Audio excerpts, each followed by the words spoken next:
मनुष्य ही अपना मित्र है और आप ही अपना शत्रु। जिस जीवात्मा द्वारा मन और इंद्रियों सहित शरीर जीता हुआ है, उस जीवात्मा तो वो आप ही अपना मित्र है। जिसके द्वारा मन इंद्रियों सहित शरीर नहीं जीता गया, उसके लिए वह आप ही शत्रु सदस्य शत्रु बदता है।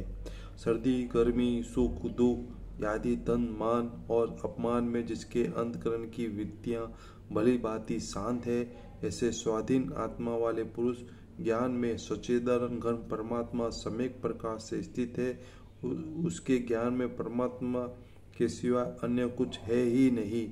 जिसका अंतकरण ज्ञान विज्ञान में तृप्त है, जिसकी स्थिति विकार रहित है, जिसकी इंद्रियां भली भांति जीती हुई है, जिसके लिए मिट्टी पत्थर स्वर्ण समान है, वह योगी अर्थात भगवत प्राप्त है, ऐसा कहा जाता है। शत्रु मित्र वैरी उदासीन मध्यस्थ दस्य बंधुगण धर्मात्मा और पापियों में भी समान भाव रखने वाला अत्यंत श्रेष्ठ है। मन इंद्रियों सहित शरीर को वश में रखने वाला आशा रहित संग्रह रहित योगी अकेला ही एकांत स्थान में स्थित होकर आत्मा को निरंतर परमात्मा में लगावे। शुद्ध भूमि में जिसके ऊपर कमरसा कुस्सा मृगछाल वस्त्र बिछे हैं, जो ना बहुत ऊंचा है और ना बहुत नीचा, ऐसे अपने आसन को स्थिर स्थापना करे। शुद्ध भूमि जिसके ऊपर कमरसा कुसा मृगछाल वस्त्र बिछे, जाना बहुत ऊंचा और ना बहुत नीचा, ऐसे आसन को स्थिर स्थापना करे। उस आसन पर बैठकर चित्त इंद्रियों को क्रिया को वश में रखते हुए मन को एकाग्र करके अंतकरण की शुद्धि के लिए योग का अभ्यास करे। काया शीर गले का समान अचल धारण करके स्थित होकर अपनी नासिका के अग्र भाग में दृष्टि जमाकर अन्य दिशाओं को ना देखता हुआ ब्रह्मचारियों के व्रत में स्थित भय रहित भली भांति शांत अंतकरण वाला सावधान योगी मन को रोककर मुझ में चित्त वाला और मेरे परायण होकर स्थित होवे। वश में किए हुए मन वाला योगी इस प्रकार आत्मा को निरंतर मुझ परमेश्वर के स्वरूप में लगाता हुआ मुझ में रहने वाली परमानंद पराकाष्ठा की शांति को प्राप्त होता है। परमात्मा की प्राप्ति रूप जिस लाभ को प्राप्त होकर उसे अधिक दूसरा कुछ भी लाभ नहीं है, मानता और परमात्मा प्राप्ति रूप जिस अवस्था में स्थित योगी बड़े भारी दुख से चलायमान नहीं होता, जो दुख रूप संसार के संयोग से रहित है तथा जिसका नाम योग है, उसको जानना चाहिए। वह योग न उगताए हुए अर्थात धैर्य और उत्साह युक्त जिससे निश्चय पूर्वक करना कर्तव्य है। संकल्प से उत्पन्न होने वाले संपूर्ण कामनाओं को निसंशय रूप से त्याग कर मन के द्वार को इंद्रिय की समुदाय को सभी ओर से भली भांति रोक कर क्रम क्रम से अभ्यास करता हुआ उपलब्धि को प्राप्त हो। धैर्य युक्त बुद्धि के द्वारा मन को परमात्मा में स्थित करके परमात्मा के सिवाय और कुछ भी चिंतन ना करे।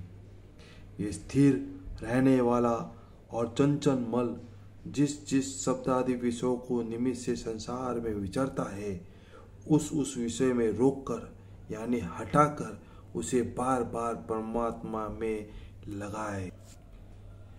क्योंकि जिसका मन भली प्रकार शांत है, जो पाप से रहित है, जिसका रजोगुण शांत हो गया है, ऐसा सच्चिदानंद घन ब्रह्म के साथ एक ही भाव हुआ योगी को उत्तम आनंद को प्राप्त होता है। वो पाप रहित योगी इस प्रकार निरंतर आत्मा को परमात्मा में लगाता है, सुखपूर्वक परम परमात्मा की प्राप्ति रूप अनंत आनंद का अनुभव करता है। सर्वव्यापी अनंत चेतन में एक भाव से स्थित रूप योग से युक्त आत्मा वाला और सब में समभाव देखने वाला आत्मा को संपूर्ण भूतों को आत्मा में कल्पित देखता है। जो पुरुष संपूर्ण भूतों में सबके आत्मा रूप मुझ वासुदेव कृष्ण के व्यापक देखता है, संपूर्ण भूतों को मुझ में वासुदेव के अंतर्गत अंदर देखता है, इसके लिए मैं अदृश्य नहीं हूँ और वो मेरे लिए अदृश्य नहीं है। जो पुरुष एक ही भाव में स्थित होकर संपूर्ण भूतों में आत्मा रूप स्थित मुझ सच्चिदानंद घन वासुदेव को भजता है, वह योगी सब प्रकार से बरतता हुआ भी मुझ में ही बरतता है। हे अर्जुन, जो योगी अपनी भांति संपूर्ण भूतों में सम देखता है और सुख दुख को भी सम देखता है, वह योगी परम श्रेष्ठ माना गया है। अर्जुन बोले, हे मधुसूदन, जो आप योग अपने आप समभाव कह रहे हैं, मन बहुत चंचल होने से मैं इसकी स्थिति नित्य को नहीं देखता, क्योंकि हे कृष्ण, ये मन बड़ा चंचल है, परम तन स्वभाव वाला है, बड़ा दृढ़ है और बलवान है, इसलिए उसको वश में करना मैं वायु को रोकने के भांति अत्यंत दुष्कर मानता हूँ। श्री भगवान बोले, हे महाभाव, निसंदेह मन चंचल और कठिनता से वश में होने वाला है, परंतु कुंती पुत्र अर्जुन, ये अभ्यास और वैराग्य से वश में किया जा सकता है। जिसका मन वश में किया हुआ नहीं है, ऐसे पुरुष द्वारा योग दुष्प्राप्य है। वश में किए हुए मन वाले प्रयत्नशील पुरुष द्वारा साधन से उसको प्राप्त होना सहज है। मन वाले प्रयत्नशील पुरुष द्वारा साधन से उसको प्राप्त होना सहज है, मेरा मत है। अर्जुन बोले, हे कृष्ण, जो योग में श्रद्धा रखने वाला है किंतु संयमी नहीं है, इस कारण जिसका मन अंतकाल में योग से विचलित हो गया है, ऐसा साधक योग की सिद्धि अर्थात भगवत साक्षात्कार को न प्राप्त होकर किस गति को प्राप्त होगा? हे महाभाव, क्या वह भगवत प्राप्ति मार्ग में मोहित आश्रय रहित पुरुष छिन्न भिन्न बादल की भांति दोनों ओर से भ्रष्ट होकर नष्ट तो नहीं होता? हे कृष्ण, मेरे इस संशय को संपूर्ण रूप से छेदन करने के लिए आप ही योग्य है, क्योंकि आपके सिवाय दूसरा इस संशय का छेदन करने वाला मिलना संभव नहीं है। श्री भगवान बोले, हे पार्थ, उस पुरुष का ना तो इस लोक में नाश होता है और ना परलोक में ही। श्री भगवान बोले, हे पार्थ, उस पुरुषों को ना तो इस लोक में नाश होता है ना परलोक में, क्योंकि हे प्यारे, आत्म द्वार के लिए अर्थात भगवत प्राप्ति के लिए कर्म करने वाला कोई भी मनुष्य दुर्गति को प्राप्त नहीं होता। योग भ्रष्ट पुरुष पुण्यवानों के लोगों को अर्थात